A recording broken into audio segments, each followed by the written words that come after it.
Satu, kalau kita pengen sedekahnya terkabul, hajatnya Allah ijabah, ya tadi yang 3 itu. Ya. Kalau lihat sesuatu yang kita nggak sukain, nggak boleh komen. Karena dia bikin kita nggak suka, itu karena seizin Allah. Nggak ada yang serba kebetulan. Kalau komen, berarti kita nggak sejalan dong sama Allah. Nggak boleh grundel, nggak boleh gedek alias dongkol. Nah, kita nih 3-3-nya masih berlaku. Terakhir, kalau kita pengen kaya, kita harus latihan jadi orang kaya. Karena kalau kita mau jadi pemenang bulu tangkis, kita mesti latihan bulu tangkis. Berarti kalau kita pengen kaya, latihan sedekah. Itu aja, Bos. Ya, ya. Pak Haji, anak-anak kita sekarang ini udah ada berapa, Pak Haji? Yang kita yakin total ada 2.000. 2.000 yang kemarin umroh, Pak Haji, totalnya? Total ada sekitar 200-an. 200 sudah umroh gitu, Pak Haji? Ya. Tiap tahun, besok kita berangkat lagi.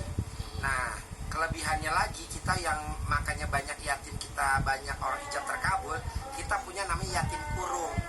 Yatim kurung tuh yatim yang ditinggal papahnya meninggal, dia masih dalam perut ibunya. Seperti Nabi Muhammad. Seperti ya? Nabi Muhammad, ditinggal papahnya, dia masih dalam perut ibunya. Nah, kita sekitar ada 48 orang.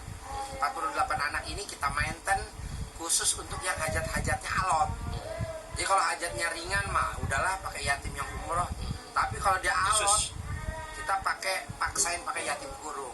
Iya. Bagaimana ini Pak Haji, rahasia supaya hajat kita benar-benar terkabul gitu?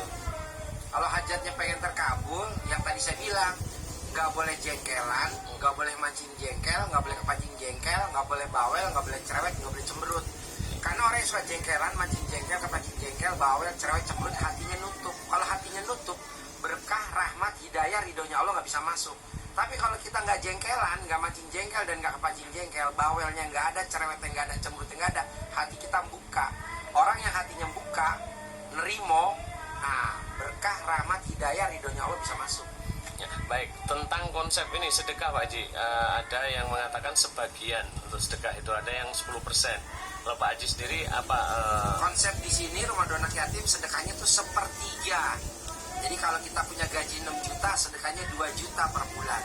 Kalau gaji kita 9 juta, jadi 1/3. 1/3 disedekain, 1/3-nya buat operasional, 1/3-nya buat di rumah. Begitu dia. Baik. 1/3 Pak Haji ya? Ya. Bisa lebih dong Pak Haji ya? Bisa lah, bisa. Tidak ada yang tidak mungkin. Ya. Baik, terima kasih Pak Haji.